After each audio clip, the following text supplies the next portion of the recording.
Hello again. So I am still David Métivier, and I will be talking in this second lecture about the infinite dimensional case of dynamical systems.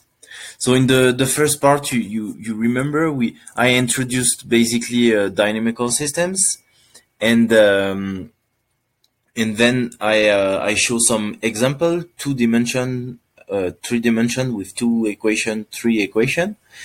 And then I introduce the synchronization phenomena. And basically at the end, I show that I show you, no, not prove it, but that this model of n equation, when n was getting very large, um, this model that represent coupled oscillators, it can be described by just a partial differential equation over the density of this oscillator, population of oscillator. But then, to study the behavior of this dynamical system, the question was, how do we compute or find the spectrum of this object? And so the goal of next part is to see how we can do it. I will not go into very deep details and proof, but again, I will try to show on the surface at least. So first, why the spectrum in finite dimension might be different from the infinite dimensional case. You can see it with this simple example. For example, if you have want to study you have an n by n matrix A, and you want to find the spectrum of that. Basically, you will end up looking at the determinant of this object, okay, and find the zeros of this function. So in infinite dimension, now imagine you have A, the simplest case, A equals 0. Then the determinant of this object is just a diagonal matrix with lambda on the diagonal. So it's lambda to the power n. So the problem in infinite, this is always a number, okay? But in infinite dimension, when n goes to infinity, you see that this number is either 0 if the absolute value of lambda is lower than 1, or else it is infinite if it's larger than 1, okay? So it means that this function is 0 everywhere inside the disk unity, and infinite otherwise. So you already see that studying this function might be a bit weird in infinite dimension if you think in terms of matrix. Now, what I say to you is that some techniques that we use in finite dimensional systems, they apply in a infinite dimensional system, and but new techniques appear, and so it will have effect on the dynamics, since it's the focus of the. So, what is the definition of a spectrum in infinite dimension and finite dimension? Is there a common definition? So there is. So it is the set we call sigma in general, the set of lambda lambda that are complex number for which this operator is not invertible, is not a bijection. Then, so this operator L can be a matrix in finite dimension, but in finite dimension, it can be this kind of operator with derivative, integrals, etc. So if this is not invertible, then you are in the spectrum of the operator. Okay. So in finite dimension, in fact, for this quantity to be not invertible, so I put A for a matrix, okay? just to differentiate. In fact, you had a result that for like n by n matrix, basically, if it was not injective, it was not surjective, it was not invertible. So if it was, so basically the one way to be in the spectrum was not to be, for this quantity, not to be injective. And this lack of injectivity is just the fact that you satisfy this eigenvalue equation, okay? And you look for a eigenvector that is non-zero, and if you that equal that, and then you are it means that your application is not injective, okay? It has a non-zero kernel. In infinite dimension, it is no longer true. So these equivalents are not true. So basically, you have different way to for an application to be not bijective, okay?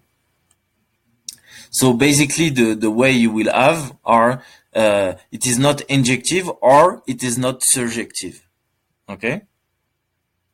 So now, just before defining the type of spectrum, let's just define what is used, the functional space. You know, when you are in a matrix space or a vector space, etc. Now, as you saw, we deal with function. So we need the space where they are defined. And basically, we define Banach space. Basically, it's vector space with equipped with a norm. So it means you want your vector to be bounded somehow. And the space is complete, which is like technical term, basically to say that there is no hole in the space. Okay. So there is three possible way for a lambda to be in the spectrum.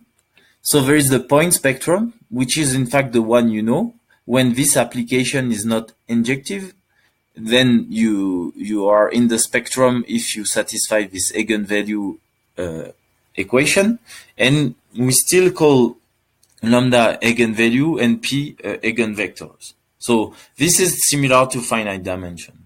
Now there is also the residual spectrum. So it's when this application is injective, but its range is not dense in B.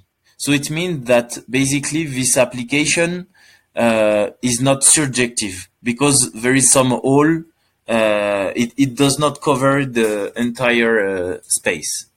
Okay, and so there is also a third part of the spectrum, which is the one actually we'll focus on. So it is when this is injective still, and the range is dense this time, but it does not cover all B. So basically, it's not also another way to be not surjective, and basically it means that there is a hole, and so some vectors have no pre-image. Okay, so yeah, so here are the three kind of spectrum you can encounter, and in fact, I will focus on continuous spectrum, and you will see that its effect on the dynamics is not as straightforward as the point spectrum was. Okay. Yeah, and also, yeah, a note: we differentiate residual spectrum from continuous spectrum because most of the time residual spectrum is you don't have any residual spectrum in physical operators. Okay, especially in quantum mechanics, in general you don't have this type of residual spectrum. The continuous spectrum you see, and also that's why it is called residual, because it's really the leftover. The continuous spectrum, you will see why it has this name of continuous spectrum. Okay, so now let's start with an example. So what does it mean the range of L is not the whole space? Okay, so it is no way to this application is not surjective. So here I choose a space which is called small L2. Okay, and basically it's the space of infinite sequence or infinite vector with an infinite number of component x1, etc. Such that the norm here is defined such that the sum of all the component of the vector, the square of the norm, is not infinity. So it's a finite number, okay? And so you will see that this is important in the definition, that this is a finite number. So now I define an application, a linear operator, so that takes all the components and divide them basically by their index here, okay? So you have the spirit of what the operator does. So it's very simple. So in finite dimension, you could have the same, but at some point you will have a finite number of components. Here you have really an infinite sequence of it. So it has a dense range. This, you can show it. I mean, one way to see it simply is basically every finite sequence, every sequence you want to put as a pre-image. Okay, you can build it just by basically multiplying the image you want by 1, 2 here, etc. But the main difference is range does not cover all the space L2. Okay, so what does it mean? For example, if I take this vector is in L2, as you can see, because if I do the sum, the square of each component of this H vector, as you know, because it's larger than 0.5, this sequence converge to some number. And actually the number is somewhere around this number, okay? But now if I start to look at the pre-image of this, because I am interested in it to know if it's surjective or not, then obviously I have to, the operator to build the pre-image, I will have to multiply by 1, 2 here, etc. So basically I will end up with a vector 1 to the power 0.4, etc. And here, as you can see, this sequence has divergent term. Basically, the terms of my sequence on the right hand side, very at the right, will be very high, and they will go to infinity. So basically, if I do the sum of each term, the square sum as this one, it will obviously give a diverging sum.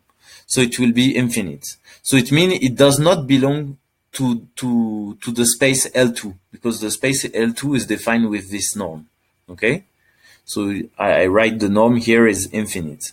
So basically you see that here the application L is not surjective. Okay? And basically it means here, so it's like I study lambda equals 0, because here you have 0. So lambda equals 0 is in the continuous spectrum. You can do then for any lambda, but here I just wanted to illustrate this with the simplest example. So now let's go to other example.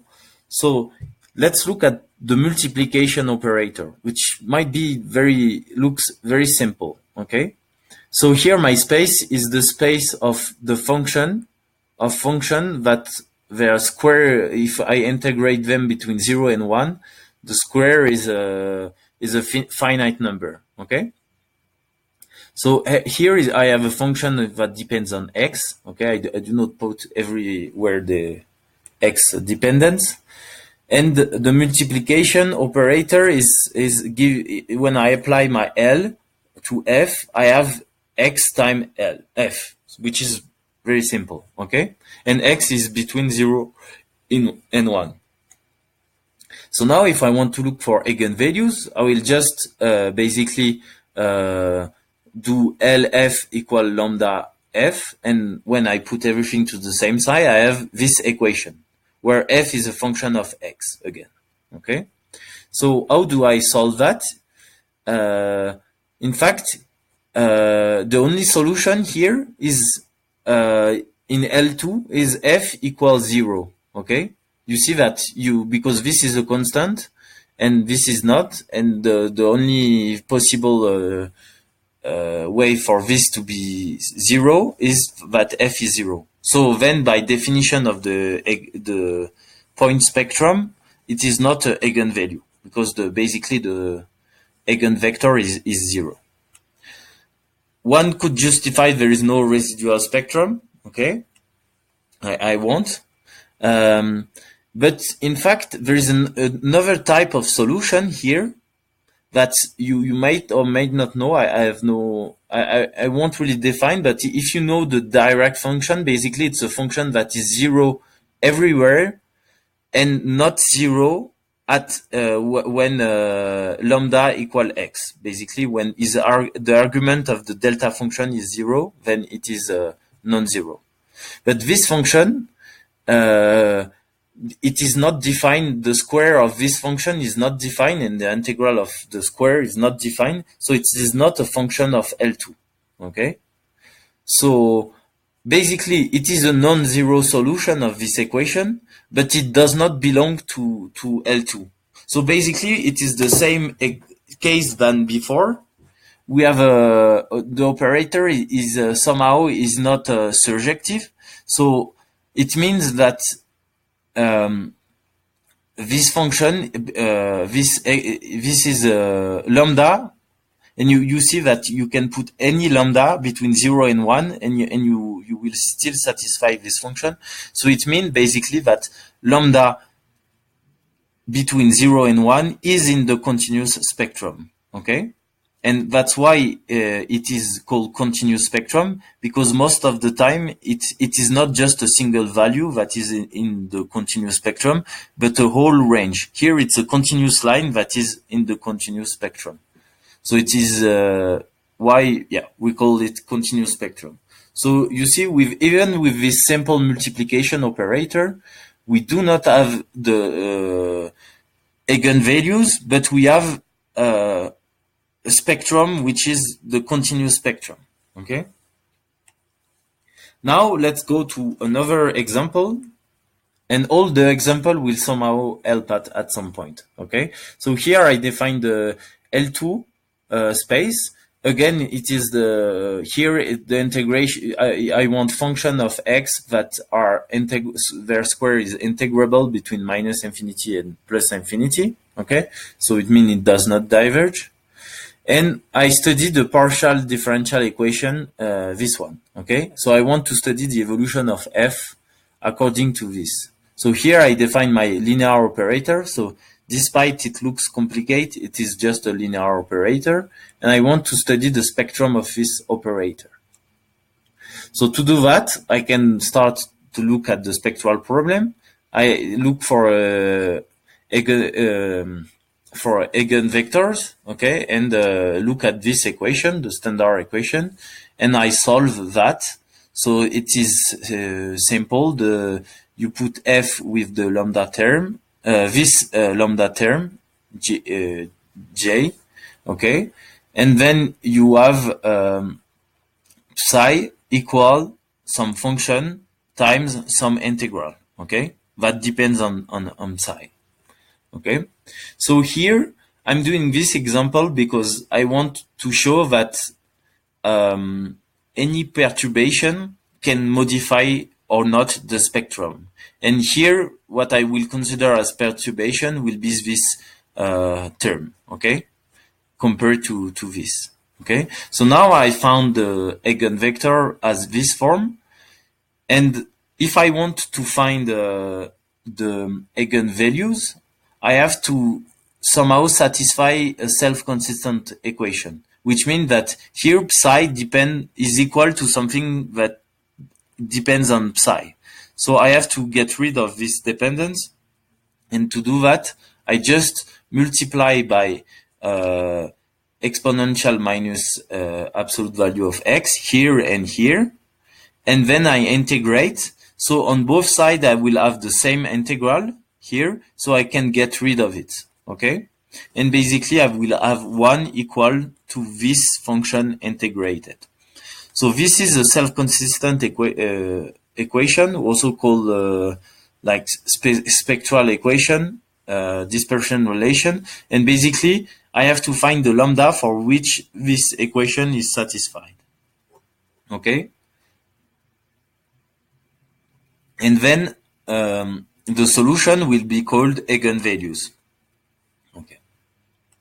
So now let's do that and play with the j term and see how different j gives different choice of spectrum. So now let's start with the simplest. J equals 0, so I have no perturbation. I have this, the eigenvector is equal to this.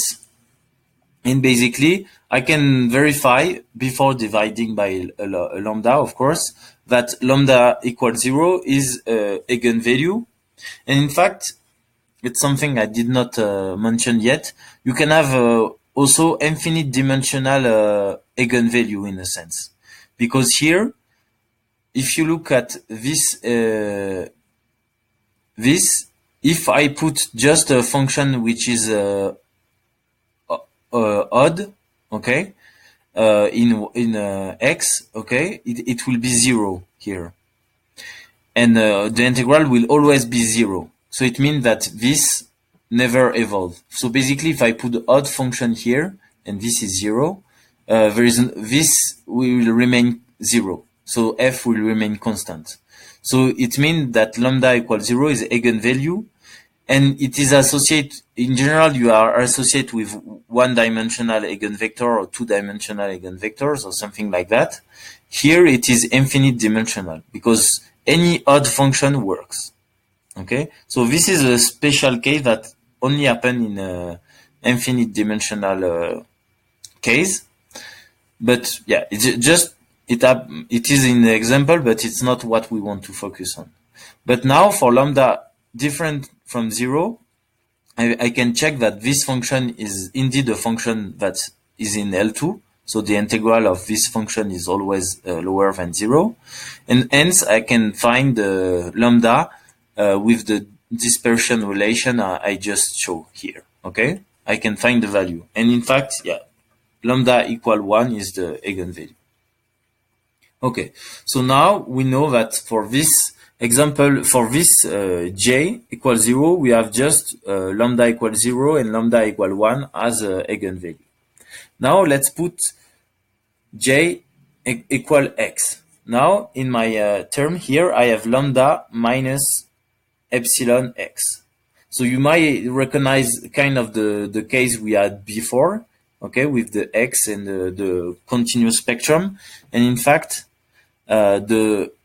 we can see also verified that this infinite dimensional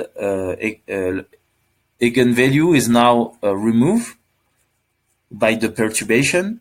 And now if I look at this function and I want to check its norm to verify if it's in L2 or not, I see it is not in L2, okay? Because if I integrate that, at some point, for some x, I will have a divergence, 1 over something like x. So this x square, actually, because it's the square that matters in the definition here, okay? So it means that this is not an eigenvector. This is, again, it means that we have continuous spectrum. And here, before x was between 0 and 1, so the continuous spectrum was between 0 and 1, here it's the whole real line. So it means that the continuous spectrum is on the whole real line, okay? So it means that you have an infinite number of the spectrum is the whole real line, basically. Now let's look at another example. The perturbation now is j equal minus x squared. So now it looks like this here.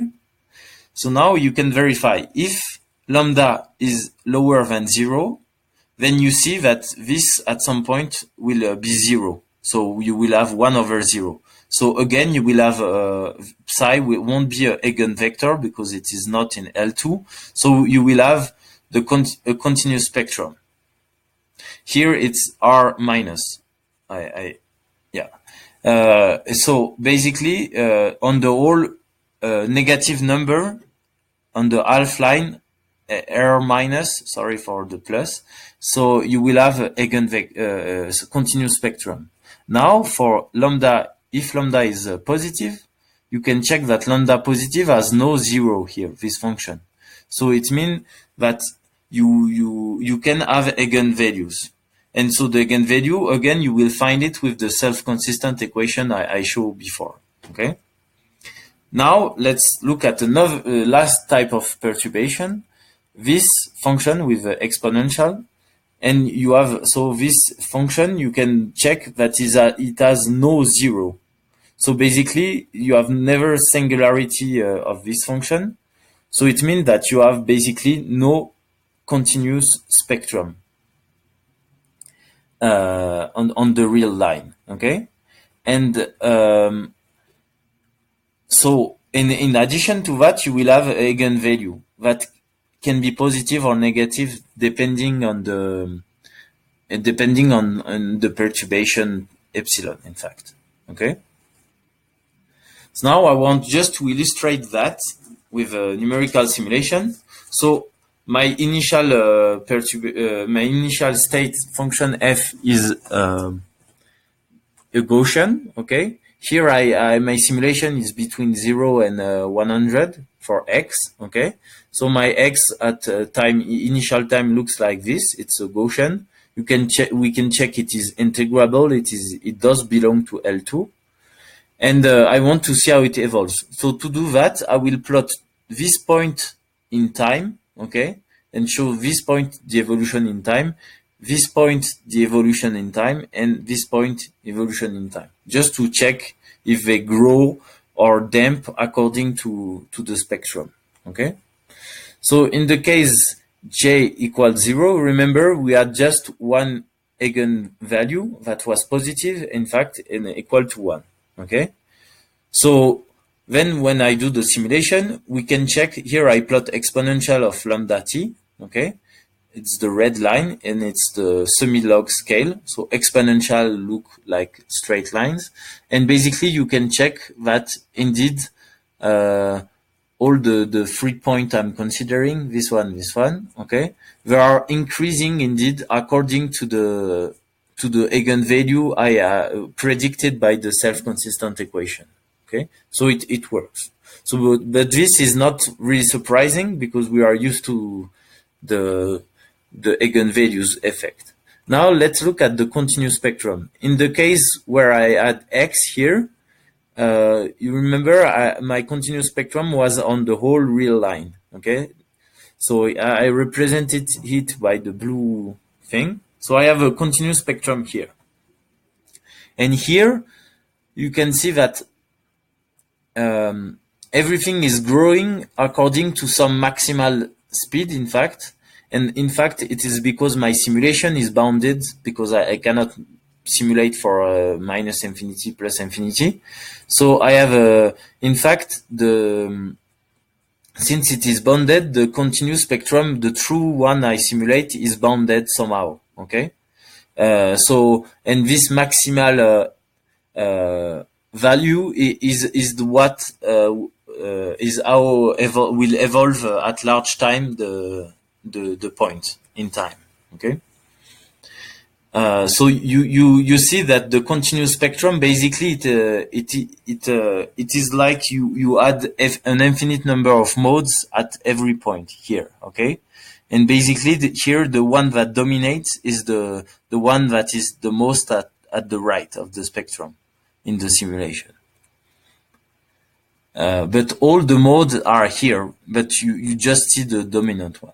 Now let's look at the case where we had continuous spectrum only on this half part, and here we had a eigenvalue.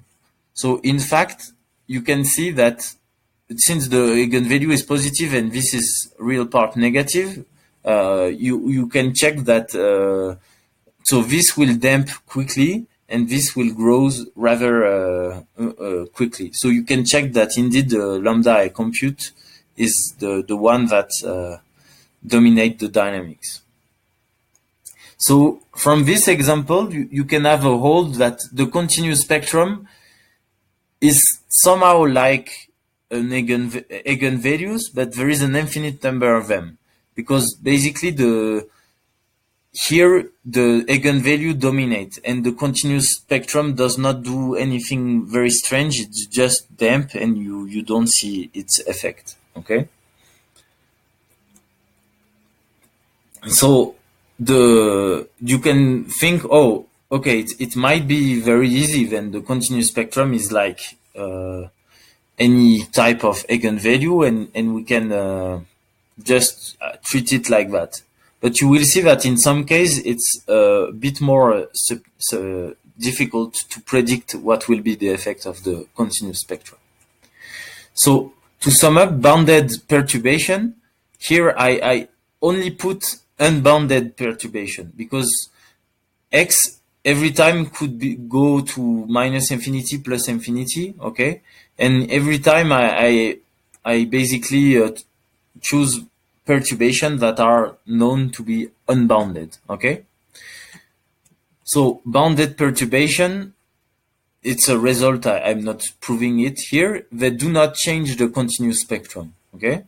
An unbounded one that can change the spectrum or not. As you can see, it can really change the spectrum depending on what type of x of a j function you put, okay? We saw a different example. So that's something to keep in mind. If you have an equation and then you just add some term, it can really change the spectrum. Now, another result that is useful is that unitary operations that do not change the spectrum, as in the finite dimensional case. So, for example, the Fourier transform is such an operation. It does not change the spectrum. So now, remember before in the Kuramoto case, we had the advection operator. And that's what we want to know, okay, to study the spectrum of that. And using this result, we can take the Fourier transform of that. And basically, if we look at this derivative, it takes the Fourier transform. The Fourier transform of that, you know, of a derivative is a multiplication. And remember, we already treat the multiplication operator. But here, omega is going to minus infinity to plus infinity, okay? So it means, if we translate that in terms of spectrum, it means that the derivative of the operator has the same spectrum as the multiplication operator. But here it's not the multiplication, it's not a real number, it's a complex number, you see? So it means that the spectrum of this operator is in fact the whole continuum of continuous spectrum on the imaginary axis. So it means it has a real part equal to 0. So it means it's neither unstable, neither stable. It's right in between. So now, the question is, what is the effect of this thing? Okay. Yeah. So now, coming back to the Kuramoto case, now if we look at we remember we had linearize, find the steady state, linearize, and look at the operator, okay? Now we know that the advection operator has a continuous spectrum on the neutral one, okay? But now what this term does, in fact, this you can show it's a bounded perturbation, okay? So it won't affect the continuous spectrum, but it can also add eigenvalues, real eigenvalue. So basically, now we kind of know that the spectrum of this is a continuous spectrum plus even maybe some eigenvalues. So we'll go back to that later.